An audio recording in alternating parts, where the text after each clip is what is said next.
in an experiment. We don't know yet. Why is blight so far? Like, it sounds so simple. They had no idea. But now the data speaks. I find this not only refreshing, but at some level astounding. Nature. Welcome back to the Nature Podcast. This week, the bizarre breeding strategy of the Iberian Harvester Ant. And how to prevent deadly bridge collapses. I'm Lizzie Gibney. And I'm Benjamin Thompson.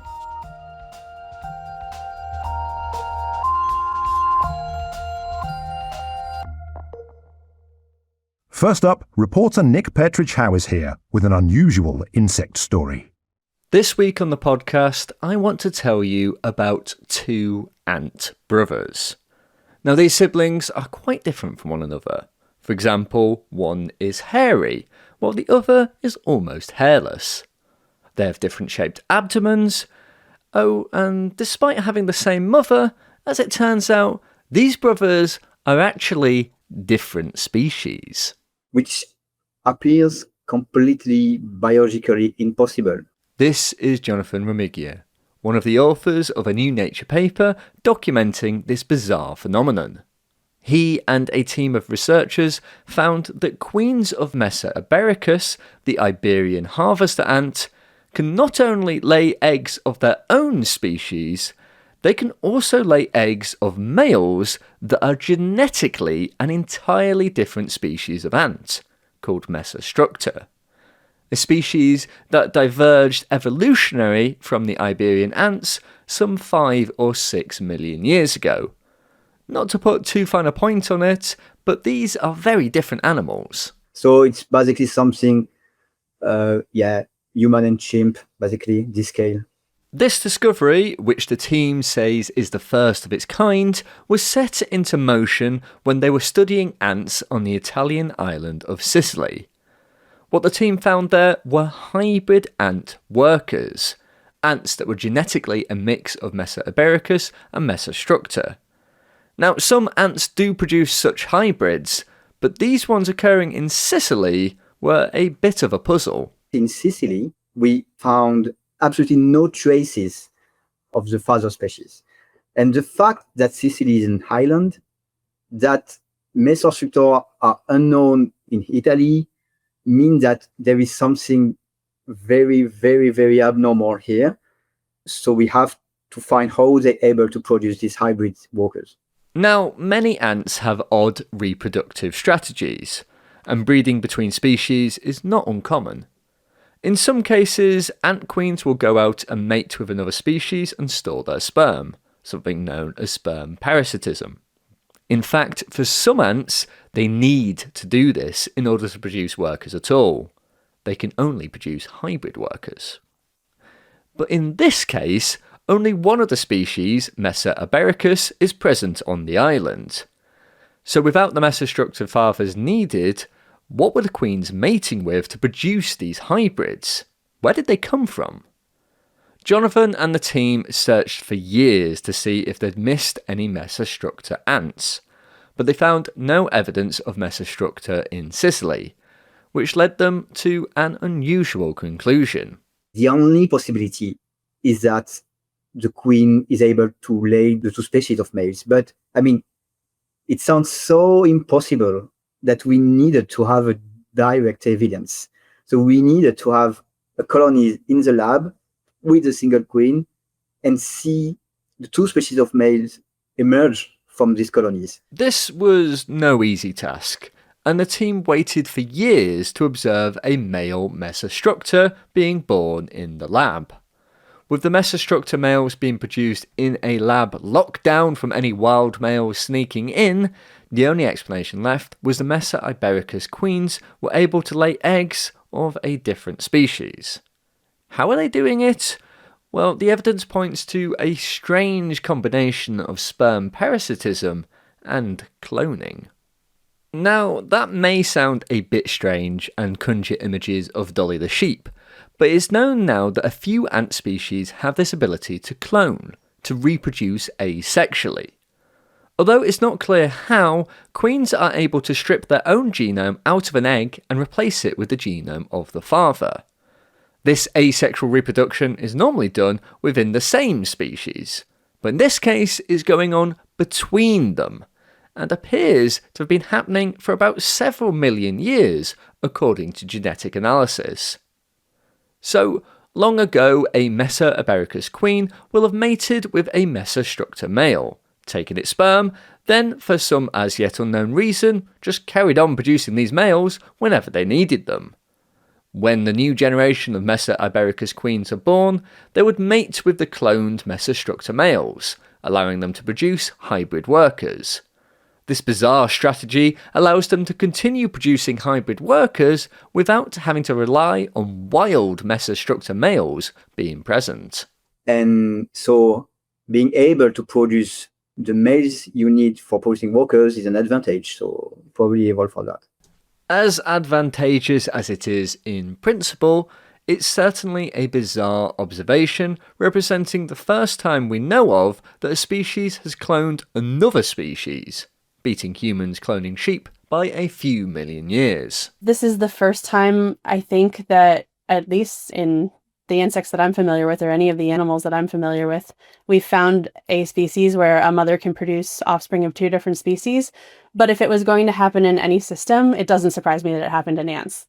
This is Jessica Purcell, a social insect geneticist who's been writing a News and Views article on this new paper. She also thought that this was an odd discovery, and one that may have implications for how we think about what a species actually is. I think it does force us to reckon with some of the complications of our favorite species concepts. So the most widely used is called the biological species concept, and this is probably what most of us learned in school, where a species is defined as groups of individuals that can freely mate with one another and produce viable and fertile offspring. But this case is obviously a big deviation from that. So we have our host species, the Iberian Harvester Ant, or Messor ibericus, which are now producing males that are genetically more akin to this other species, and yet those males are perfectly integrated or quite integrated into the host species. And so what that means is that maybe these males are actually better described as members of the Iberian Harvester Ant species, even though genetically they're more similar to this Messor structor species. Jessica wasn't completely convinced that these ants could really be called different species anymore, with the cloned Messor structor so integrated into the life cycle of Messor ibericus. So she'd like to see if it would be possible for the cloned Messor structor males to mate with wild Messor structor queens. If they were successful in producing offspring that way, then they would better meet the criteria of being a species in her eyes. Jonathan thinks that there's no reason why they wouldn't be able to mate in this way, but it's not something they've observed yet. By his definition, though, a phylogenetic one that bases what a species is more on the genetics, these are two different species being produced by the same mother.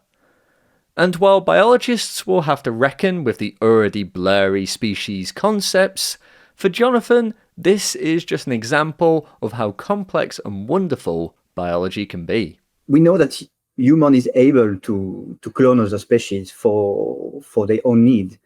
But we realize that ants are also able to clone other species, and actually in a more spectacular way, because they use their own reproductive organs to clone these other species, and they actually need these clones for their own life cycle. So yeah, basically it shows how complex and fascinating can be ants. That was Jonathan Romiguier from the University of Montpellier in France. You also heard from Jessica Purcell from the University of California, Riverside in the US. For more on that story, check out the show notes for some links. Coming up on the show, the surprising ways that bridges resist collapse. Right now, it's time for the research highlights with Dan Fox. People are living longer lives than ever before, but the 100-year life expectancy is still a way off. Researchers used mortality forecasting methods to project the life expectancy of people born between 1939 and 2000 in 23 wealthy countries. They then compared those results with the life expectancy for generations born from 1900 to 1938, Their results suggest that the pace of life expectancy improvement will drop sharply for generations born after 1938, due mostly to a stagnation in child mortality reductions. The phenomenon is widespread across generations and geographies. As a result, the authors suggest that none of the currently alive generations are likely to achieve an average life expectancy of 100, as would have been predicted if the previous pace of life expectancy growth were to continue. You can find that research in the Proceedings of the National Academy of Sciences of the United States of America. Birds in brightly lit cities have been found to sing for an average of 50 minutes longer each day than those in the darkest environments. To investigate how light pollution affects birds, researchers analysed data from acoustic sensors maintained by volunteers in almost 6,000 locations around the world. They found that species with large eyes were especially sensitive to light pollution, starting to sing 35 minutes earlier each morning and wrapping up 56 minutes later in the brightest areas than in the darkest. The extra singing time could cut into sleep and rest, but longer days aren't necessarily all bad for these city-dwelling birds.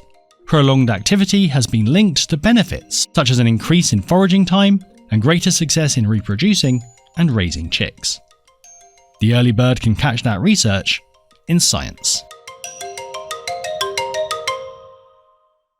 Next up on the show, researchers have been investigating what makes bridges collapse and how this knowledge could help design ones that stay standing. Reporter Nick Petrichow is back, and here with more. Steel truss bridges are a very common kind of bridge. Although they have differing designs, these all use a crisscrossing of metal bars to create a load-bearing structure. You've probably seen a few in your lifetime. The Forth Bridge across the Firth of Forth in Scotland, the Quebec Bridge and the Tokyo Gate Bridge are all examples. You may also remember when a boat collided with the Francis Scott Key Bridge in Baltimore last year, causing it to collapse with the loss of 6 lives. That was also a steel truss bridge. And the thing is, bridges like this are vulnerable to collapse. Now, in the case of the Francis Scott Key Bridge, a boat collided with one of its pillars. But many of these bridges around the world were built over 100 years ago and were never designed for the very heavy traffic they now serve. And climate change may be making them more vulnerable. Increasing extreme weather events may lead to more degradation, for example.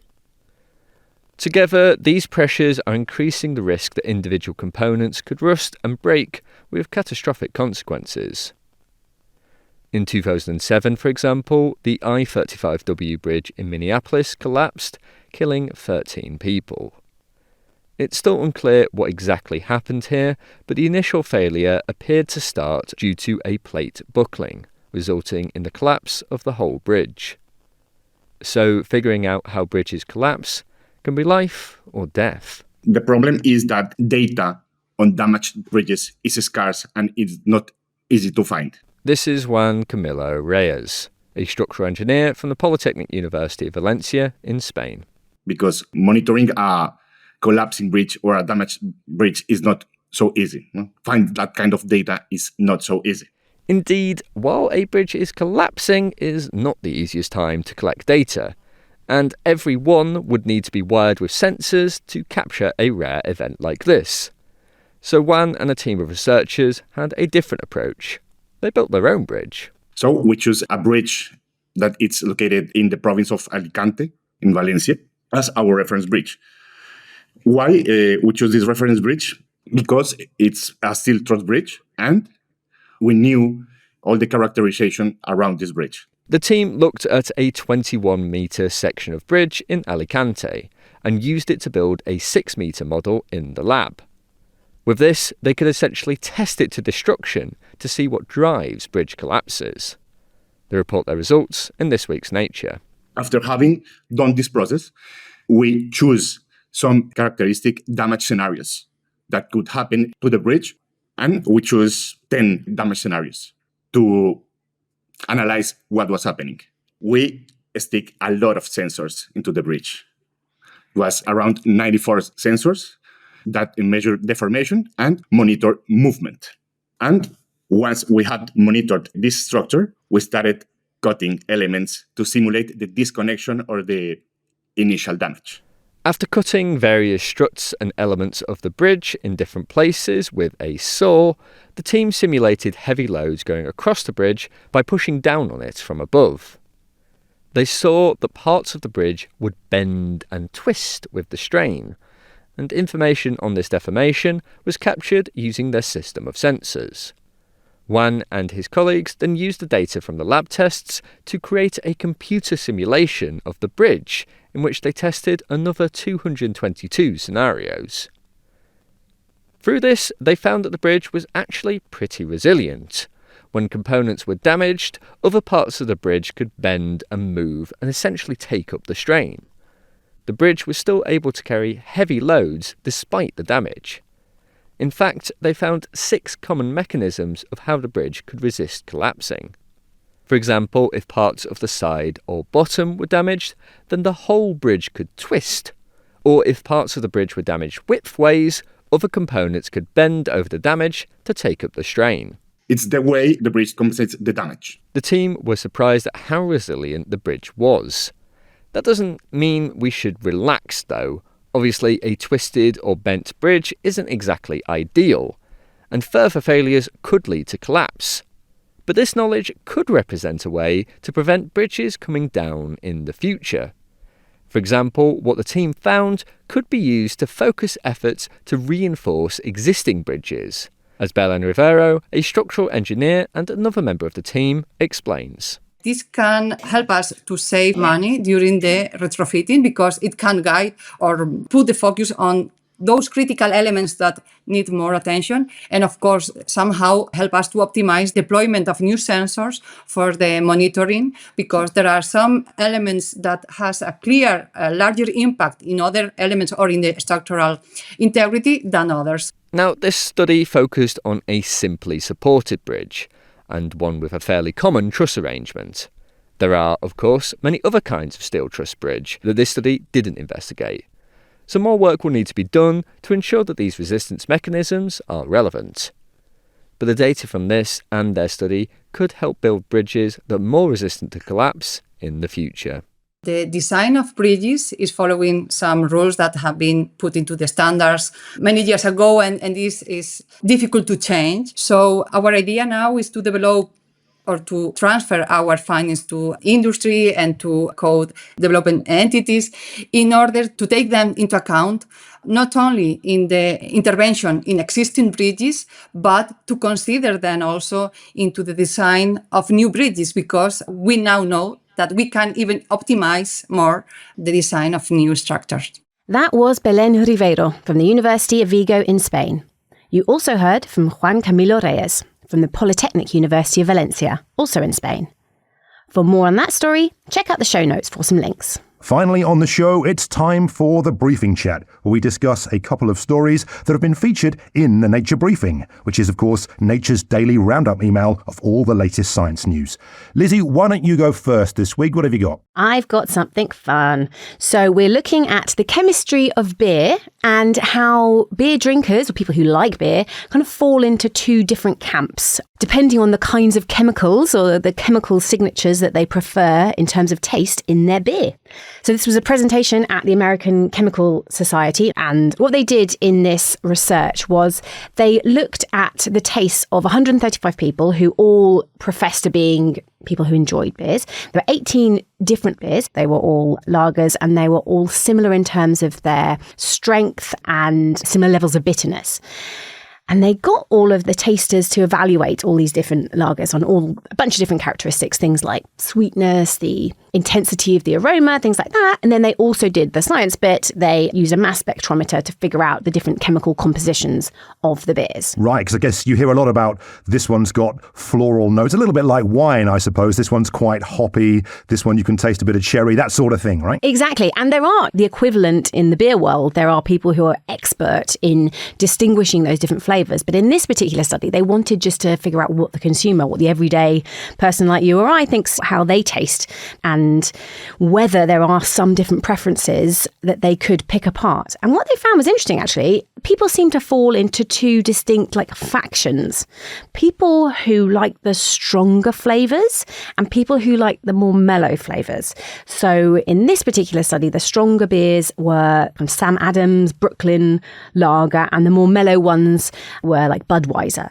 So they also were able to then tie these different flavours with particular chemistry of those beers. So in the stronger flavoured lagers, there was something often called furaniol, and in the more mellow ones, it was ethyl-3 methylthiopropionate, often cropped up. So they were actually able to tie these flavours to these different kind of factions of beer lovers. And they pointed out that the stronger flavour ones, that the chemistry in that was often associated with things like strawberry and jam, and the more mellow flavours were the chemistry of kind of pineapple. That was the example that my colleague Jenna used in the story. And this is maybe an interesting exercise, right? But one can imagine this being used to maybe point people in the direction of something they might enjoy more. Yeah, I think that's it. My other half is always complains about certain beers tasting like pineapple, and I wonder if he's like a super beer taster or something, because he really hates them.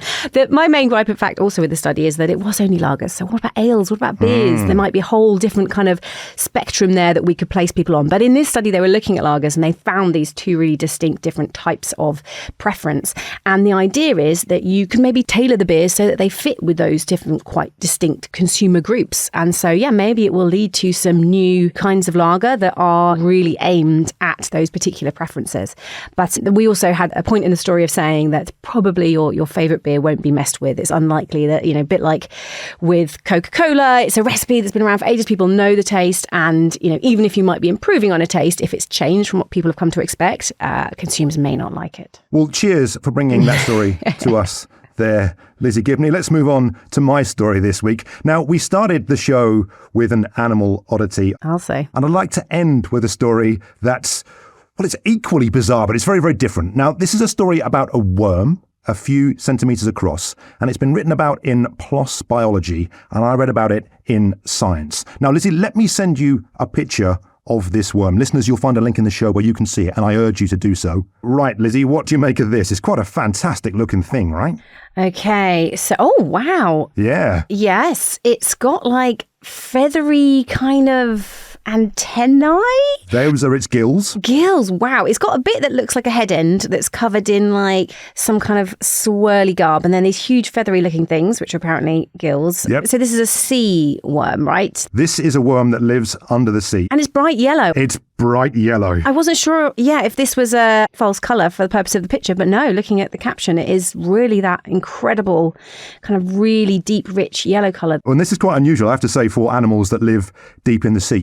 They don't usually bother making any pigments because there's no one there to see it because it's totally dark. And so this is quite an unusual thing, this bright, lurid yellow worm. But this colour is actually key to the animal's survival. Now, this creature lives attached to these brutally hot hydrothermal vents, in this case in the Okinawa Trench in the Western Pacific Ocean. And understandably, it rather stood out a kilometre below the surface of the ocean. And so what is it about this worm that means it can live at such kind of extreme depths and conditions? Yeah, extreme conditions is right, and it's a wonder of evolution. So hydrothermal vents, kind of a double-edged sword, it has to be said. They are absolutely teeming with things like microbial life, which can support, an intricate food web. But on the other hand, you've got huge pressure, both figuratively and literally, this massive weight of water from above, the superheated water, as I say, and water that's laced with toxic chemicals. And it's this colour that really helps these worms survive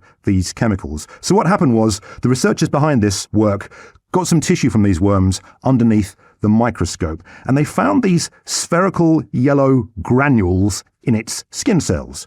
Now, they initially thought, not unreasonably, that these might be microbes which are helping these worms survive and are making this colour. But no, it turns out this colour is made of a mineral called orpiment, which is arsenic sulfide. Oh, blimey. I mean, you may well have seen this in the real world. Orpiment is a Latin name which means gold pigment, and it was used by artists for years and years and years and years and years, from antiquity until the 19th century. Now, anything containing arsenic, surprise, is likely to be toxic, and that's why many old paintings have to be looked after very, very carefully because they're really poisonous.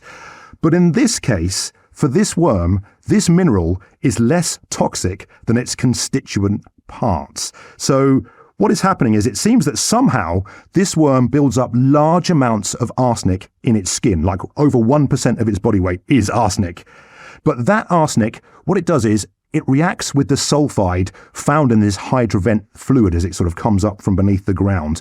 And the two things react together to form clumps of orpiment. And the authors describe this as fighting poison with poison. That is amazing. So the pigment is just a result of this reaction. They don't need the pigment for anything. It's just the fact that they're mixing the arsenic, which is poisonous, with something else that's poisonous, and they end up being this incredible colour. And yeah, how it happens, really, really hard to know, right? Obviously difficult place to study and explore. And it shows that once again, evolution has beaten humans to the punch by millions of years, just like with the ant story. And in this case, making a pigment that is this amazing colour. And incredible to think, like, we understand so little about the depths of the ocean and, you know, what's going on around these hydrothermal vents. So we've just discovered this one worm, but like, what other processes are going on and what other creatures are coming up with incredible strategies to survive down there? Absolutely right. And when I first saw a picture of this worm, you're like, it does look alien, right? And I think it's true. The surface of the moon is better studied than the bottom of the ocean. And yeah, who knows what else there is to find? I mean, we do love a deep ocean story, and it could be that this technique could one day be used to detoxify environmental hazards, but you know, that's a ways off and kind of speculation. But I think in this case, we should just marvel that this little worm, and I should give its name, Paravanella hessleri, hope I've got my Latin correct there, is just a beauty to behold. Wow, well, I love it. Right, well, I think that's all for this week. But if you'd like to stay in touch with us, you can. We are at Nature Podcast on X and on Blue Sky, or you can email podcast@nature.com. I'm Lizzie Gibney. And I'm Benjamin Thompson. Thanks for listening.